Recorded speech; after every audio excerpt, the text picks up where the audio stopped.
Já começa esse vídeo revelando que o dízimo nunca foi obrigatório. Se teu pastor diz que se você não der o dízimo você vai arder no inferno, está roubando a Deus, ou o devorador irá acabar com a sua casa, bom, ele está totalmente errado.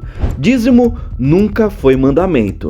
Nesse vídeo vamos entender o que é o dízimo, para quem ele era destinado, e vamos refutar todas as passagens que pastores vigaristas usam para dizer que o dízimo é obrigatório.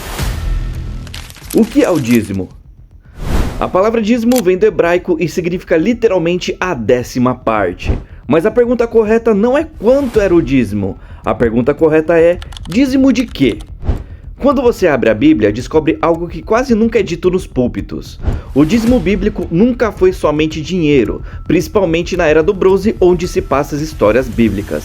Veja o que diz Levítico capítulo 27, versículo 30. Todos os dízimos da terra, tanto dos cereais do campo como do fruto das árvores, pertencem ao Senhor. Perceba que, nesta passagem, os dízimos pertencentes a Deus eram cereais, fruto das árvores. Em resumo, eram alimentos. Sendo assim, o dízimo nada mais é que 10% desses alimentos. Fazendo uma suposição para fins didáticos, se uma pessoa plantasse 10 cenouras e colhesse as mesmas 10, uma cenoura iria pertencer ao Senhor, ou seja, a 10ª parte. Agora que entendemos o que é o dízimo, vamos entender quais os tipos de dízimo que há na Bíblia. Primeiro, o dízimo dos levitas. Mas quem eram os levitas? Os levitas eram os descendentes da tribo de Levi, um dos 12 filhos de Jacó. Diferente das outras tribos, os levitas não receberam uma porção da terra quando o povo de Israel entrou na terra prometida. A própria Bíblia afirma que o Senhor era a herança deles. A função principal dos levitas era o serviço religioso e espiritual do povo. Eles eram responsáveis por cuidar do tabernáculo e mais tarde do templo, realizando tarefas como o transporte dos utensílios sagrados, manutenção do local, cânticos, ensino da lei e auxílio nos sacrifícios. Perceba que, como os levitas não receberam porção da terra nenhuma, eles precisavam se manter de outra forma. E que forma era essa? Recebendo dízimos. Números 18, versículo 21 diz: Dou aos levitas todos os dízimos em Israel como herança, em pagamento pelo serviço que prestam. Os levitas não tinham terras, não podiam plantar nem colher. Por conta dos serviços religiosos que eles prestavam, eles necessitavam dos dízimos para sobreviverem. O segundo dízimo, o dízimo das festas. O segundo dízimo está em Deuteronômio 14. Separe o dízimo de tudo que a terra produzir, e coma na presença do Senhor. Esse dízimo não ia para o templo, ele era consumido pela própria família em festas religiosas. Nesse contexto, o dízimo tem caráter festivo, de celebração. E terceiro e último dízimo, o dízimo dos pobres. No final de cada 3 anos, o estrangeiro, o órfão e a viúva comerão e se fartarão, como está escrito em Deuteronômio 14, 28. Isso aqui é importantíssimo. Perceba que o dízimo não ia para qualquer sacerdote para fazer o que bem entenderem. O dízimo era para ajudar os necessitados ou para celebrar uma festa na presença do Senhor. O dízimo nunca foi algo que era direcionado para templos religiosos, e naquele tempo já haviam templos para tal ato. Hoje em dia, pastores colocam pressão psicológica nos fiéis para dar o dízimo para uma instituição religiosa específica.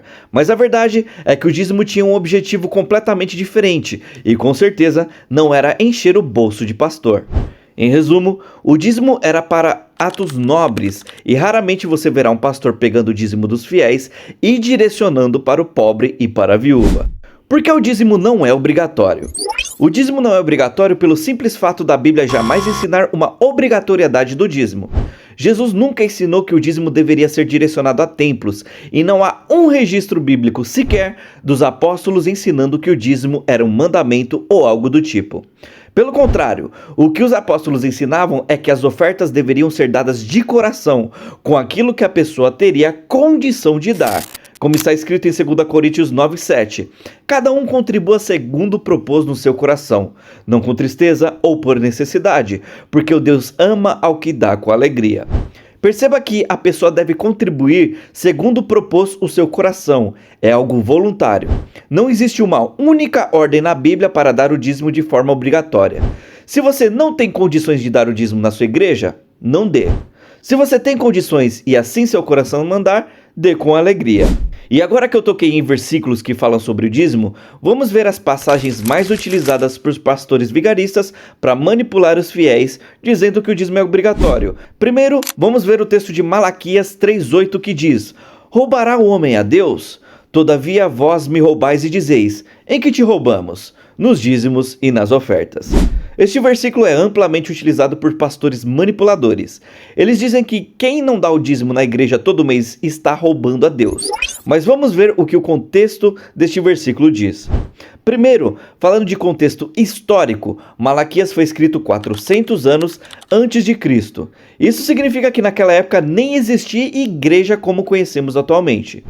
Deus estava direcionando essas palavras ao povo de Israel, mais especificamente para os sacerdotes que ainda viviam na antiga aliança. Sendo assim, o roubo que estava acontecendo estava partindo dos sacerdotes e não do povo. Mais à frente, Malaquias 3:10 diz: Trazei todos os dízimos à casa do tesouro, para que haja mantimento na minha casa.